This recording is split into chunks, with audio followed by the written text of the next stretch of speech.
नमस्कार दोस्तों, मैं हूं मनीष और आप देख रहे हैं टायरो सिविल एकेडमी। आज हम बात करेंगे मुद्रास्फीति के बारे में, अर्थात इन्फ्लेशन।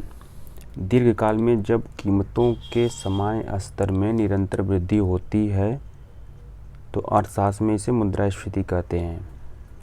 अर्थात इसके अंतर्गत मुद्रा के मूल्य में कमी हो जाती है एवं मुद्रा का क्रय शक्ति भी कम हो जाता है। अर्थात मुद्रा की जो परचेजिंग पावर है, किसी वस्तु को खरीदने की जो क्षमता है वो कम हो जाती है, जिससे वस्तुएं महंगी प्रतीत होती हैं। अर्थात बहुत ज़्यादा मुद्रा लेकर आप जाएंगे और कम वस्तु ही क्या करेंगे, आप खरीद सकते हैं।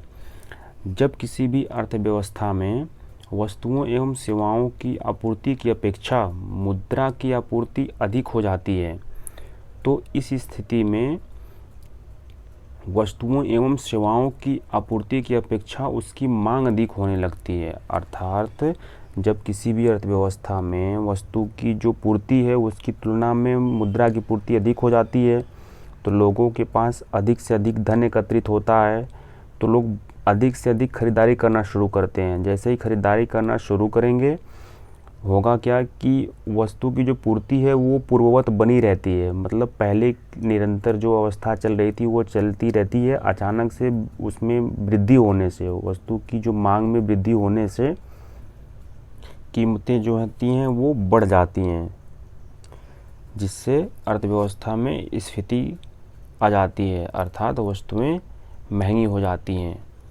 अब हम बात करेंगे मुद्रास्फीति के प्रकार के बारे में। मुद्रास्फीति के कई प्रकार होते हैं, जैसे कि क्रीपिंग इन्फ्लेशन। इसमें जो वस्तु की जो कीमत होती है या जो स्फीति है वो 3% की दर से बढ़ती है। मतलब किसी वित्तीय वर्ष में क्या होता है, 3% से इन्फ्लेशन बढ़ता है, उसे क्रीपिंग बोलते हैं। उसके बाद होता है आपका वॉकिंग होता है इन्फ्लेशन। वॉकिंग इन्फ्लेशन में जो रेशियो होता है वो होता है आपका 3 to 10%।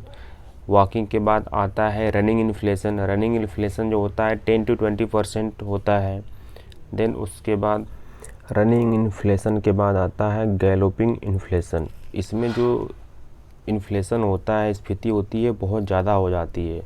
इन्फ्लेशन का जो रेट होता है वो 2 डिजिट से 3 डिजिट हो जाता है, मतलब वो 20% से ज़्यादा जाता है, 100 से ऊपर चला जाता है।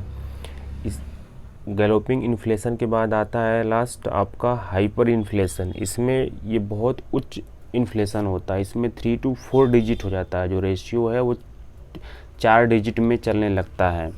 बट ये सब सारी चीज़ें आप पॉज करके वीडियो नोट कर लीजिए। लेकिन मुख्य रूप से मुद्रास्फीति के जो प्रकार हैं वो 2 प्रकार हैं। पहला है मांग प्रेरित मुद्रास्फीति और दूसरा है लागत प्रेरित मुद्रास्फीति, अर्थात demand pull inflation and cost pull inflation.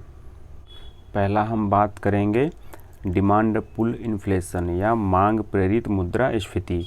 इसके अंतर्गत किसी भी अर्थव्यवस्था में समस्त वस्तुओं की जो पूर्ति है उसकी तुलना में उनकी मांग अधिक हो जाती है, अर्थात वस्तुएं ज़्यादा मात्रा में मांगी जाती हैं।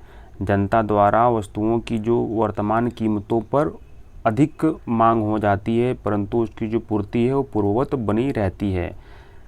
इसे आप मांग प्रेरित मुद्रास्फीति कहते हैं। इसको आप निम्न चार्ट के माध्यम से देख सकते हैं, जहाँ पे दिखाया गया है aggregate demand is greater than aggregate supply, अर्थात जो समस्त वस्तुओं की जो मांग है वो ज़्यादा है समस्त पूर्ति से।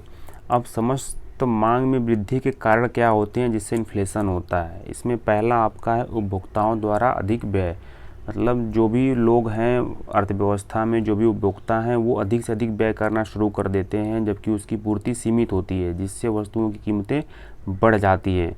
उद्यमियों द्वारा अधिक निवेश कर दिया जाता है। सरकार द्वारा घाटे का बजट पेश किया जाता है। घाटे का बजट का मतलब होता है सरकार का आय की तुलना में ज़्यादा व्यय, मतलब जो सरकार टैक्स के माध्यम से जो उसका रेवेन्यू हो रहा है उसकी तुलना में वो ज़्यादा एक्सपेंडिचर कर रही है। अगला हमारा है अत्यधिक मुद्रा की पूर्ति, अर्थात सरकार और किसी भी देश का केंद्रीय बैंक किसी भी अर्थव्यवस्था में अत्यधिक मुद्रा की पूर्ति कर देता है, जिससे क्या होता है कि लोगों के पास ज़्यादा से ज़्यादा पैसे आ जाते हैं और लोग ख़रीदारी करना शुरू कर देते हैं, जिससे इन्फ्लेशन आता है।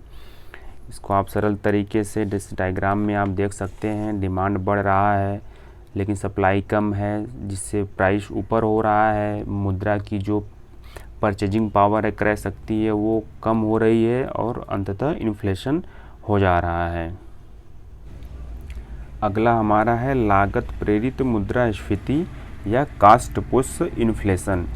इसमें उत्पादन के लागत में वृद्धि हो जाती है, अर्थात वस्तुओं के उत्पादन में जो लागत लगती है उसकी कीमतें बढ़ जाती हैं, जिससे वस्तुओं की कीमतें भी क्या होती हैं, बढ़ जाती हैं।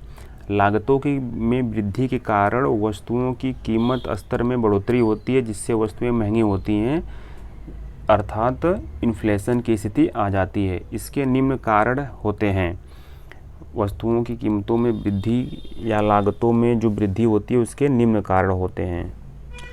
पहला है मजदूरी दर में वृद्धि, अर्थात जो वहाँ पे वर्कर हैं उनका वेज रेट में वृद्धि के कारण क्या होता है, वस्तुओं की लागतें बढ़ जाती हैं।